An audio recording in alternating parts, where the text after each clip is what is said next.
आपको जो है इस बार लखनऊ की जनता किसे चुनेगी? देखिए, ये तो मोदी जी की आवाज़ मैं आपसे कहना चाहता हूँ हाँ, कि शायद आपने सुना था 2014 में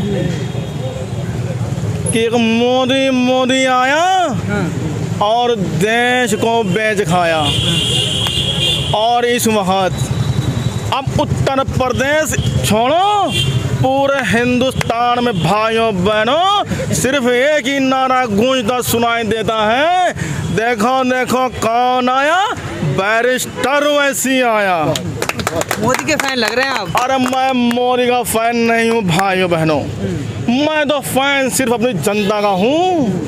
मैं ये चाहता हूँ कि मेरी जनता को 70 से 60 में पेट्रोल मिलने लगे।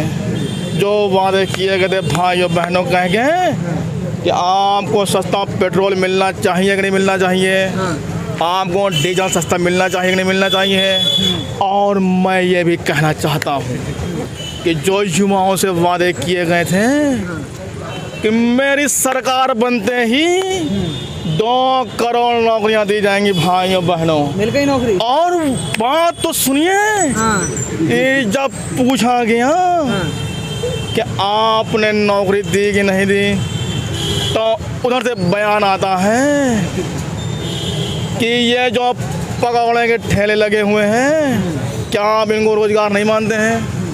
मानते हैं कि नहीं मानते हैं? तो हमारे लोगों ने पूछा कि भैया मैं तो LLB किए हुए हूँ, अच्छा। क्या मैं पकौड़ा बेचने के लिए 2 लाख रुपये फीस दी थी भाइयों बहनों।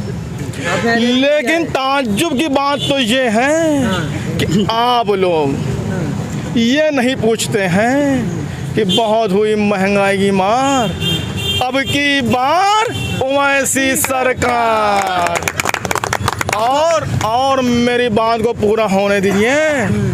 और मैं ये कहना चाहता हूँ कि अब की बार बिना बैरिस्टर साहब के उत्तर प्रदेश तो छोड़िए, पूरे हिंदुस्तान में ओवैसी का परचम लहराएगा।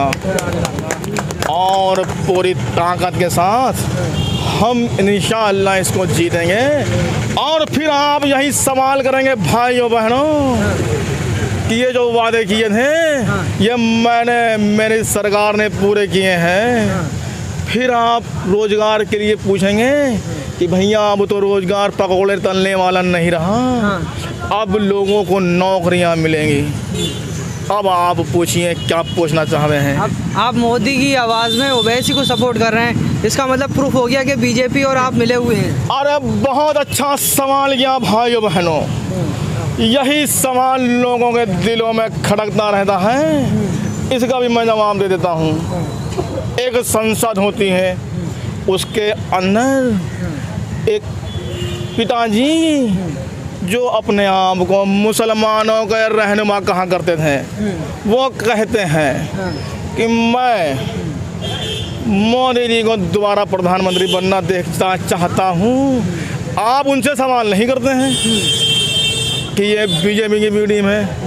और अभी हाल ही में देखो भाइयों बहनों, मोहन भगवत जी के साथ बैठ कर डिनर करते हैं। कौन करता है डिनर? अरे यही मेरा क्या नाम है, जो मुसलमानों के हमदर्द बोलते हैं, उनके परम पिताजी। अरे मुल्ला मुलायम ही कहेंगे तो मुजफ्फरनगर दंगा करा दिया, सुनील सिंह जैसे नेता को अपनी पार्टी में रख लिया। जो ये कहना है तो अतीक अहमद जैसे जो है बाहुबलियों को रख रहे हैं। भाइयों बहनों, जो उससे सवाल करना चाहिए उससे आप सवाल नहीं करते हैं। क्या आपने 2 करोड़ नौकरियों का वादा किया था, दिया कि नहीं दिया?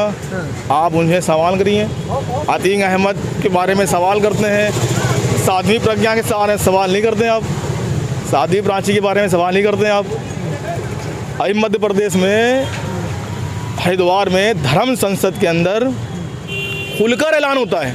क्या होता है? खुलकर ऐलान कि 20 लाख मुसलमानों का। और अभी आपने मेरे भाई से पूछा था कि अखिलेश यादव कहते हैं कि हम मुसलमानों, मुल्ला मुलायम की पार्टी, शायद आप ही ने कहा था अभी, तो ये मुल्ला मुलायम कहाँ गए?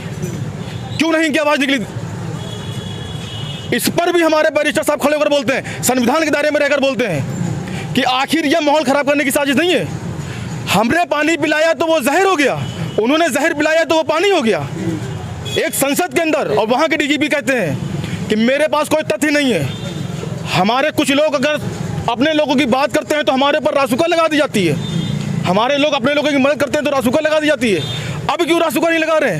अब क्यों अखिलेश यादव नहीं बोलते? अब राहुल गांधी क्यों नहीं बोलते? अब मायावती क्यों नहीं बोलती? अब ये सब सेकुलर पार्टियां क्यों चुप हैं? आप इनसे सवाल क्यों नहीं करते? आप बात बात पर वही साहब को बीजेपी ज्ञान क्यों कहते हैं? वो तो खुलकर मंच से कहते हैं कि मैं नरेंद्र मोदी को इस हिंदुस्तान के अंदर दोबारा प्रधानमंत्री नहीं बनना चाहता हूँ, और यूपी के अंदर योगी को मैं मुख्यमंत्री नहीं बनने दूंगा।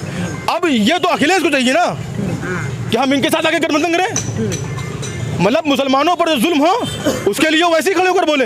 पहलू खान को मारा गया, अखलाक को मारा गया, और अभी एक फैसल को मारा गया, सब्जी बेचने वाले को, और अभी एक हमारे भाई को जो फांसी लगा लिया था कासिम ने 2.5 फीट की ऊंचाई पर। पहली बात तो कोई तथ्य ही नहीं है इसका कि एक 6 फीट का आदमी एक 2.5 फीट की उसमें लगा ले। इस पर अखिलेश यादव क्यों नहीं बोले? मनीष गुप्ता का भी मर्डर होता है कानपुर के अंदर, और फैसल का भी मर्डर होता है। एक ही जगह, एक ही मतलब चीज, उसको गए 21 लाख की चेक देख चले आए। फैसल की क्या मदद की इन्होंने? कोई मदद की? तो हम भाई क्यों वोट दें इनको? तो अभी तक भी तो सिर्फ मुसलमानों की बात कर रहे हैं। किसने कहा मुसलमान? आप पूरा बयान नहीं सुनते क्या? कितने मेरे हिंदू भाई इस वक्त प्रत्याशी के तौर पर टिकट ले रहे हैं और लड़ रहे हैं? आप कहाँ है भाई? आप पहले पता तो करिए कि कितने हिंदू भाई सपोर्ट कर रहे हैं इस चीज़ को। और कौन हिंदू भाई? जो सबको लेकर चलने वाले लोग हैं, जो मोहब्बत करने वाले लोग हैं, जो पढ़े लिखे करने वाले लोग हैं वो, और जो नफरत फैलाने वाले लोग हैं वो कभी किसी के नहीं हुए। वो सिर्फ अपनी रोटी से उगते हैं। और समाजवादी पार्टी की जो आप बात करते हैं, मुल्ला मुलायम की पार्टी है, ये क्यों नहीं समर्थन वापस ली? मुसलमानों का ही वहाँ पर नरसंहार हुआ 2013 में मुजफ्फरनगर दंगे में, कितनी मुसलमान बहनों का रेप हुआ। ये क्यों नहीं बोलते हैं वहाँ पे? इसके लिए भी वैसी बोले, और वैसी किसी चीज़ में नहीं बोले तो बोलते हैं कि वही साहब भी तो नहीं बोले।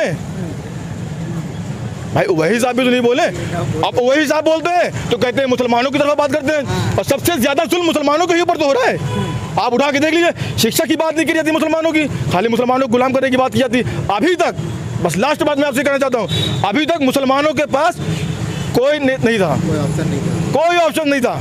इसलिए मेरी मजबूरी थी, और मेरी मजबूरी का फायदा उठाकर अखिलेश, मायावती जो साफ साफ खुलकर कहती है कि मुस्लिम तुष्टीकरण ना जीत पाए, इसलिए मैंने बीजेपी को सपोर्ट किया। एक नेता, एक राष्ट्रीय अध्यक्ष खुलकर ये बात कहता है, आप में हिम्मत नहीं है कि उसको बीजेपी का एजेंट कहते हैं? वो खुलकर सपोर्ट करती है। और एक मेरे बैरिस्टर, कोई बस मैं उस भाषा का इस्तेमाल नहीं करना चाहता हूँ, सिर्फ इतना कहना चाहता हूँ, एक बैरिस्टर, हमें उसकी बात पर नहीं, एक वो बेचने वाले पर सबने एतबार कर लिया। और एक आखिरी बात ये भी कहना चाहता हूँ कि वो बेचते तो किसी ने नहीं देखा। अरे वो क्या, खुलकर कह दे रहा हूँ भाई, चाय बेचते हुए किसी ने नहीं देखा, लेकिन सबको यकीन है कि हाँ ये चाय बेचता था। आज पूरा देश बेचा जा रहा है, उस पर किसी को यकीन ही नहीं हो रहा है। इस पर सवाल नहीं करते हैं कि पूरा देश बेच दिया जा रहा है। और हमारे भाई जो कुछ हैं वो इसके सपोर्ट में इसके फ़ायदे गिनाते हैं, इसके सपोर्ट में इसके फ़ायदे गिनाते। पूरा देश बर्बाद की कगारी पर है। ना किसी के पास रोजगार है, ना किसी के पास शिक्षा है, ना किसी के पास तालीम है।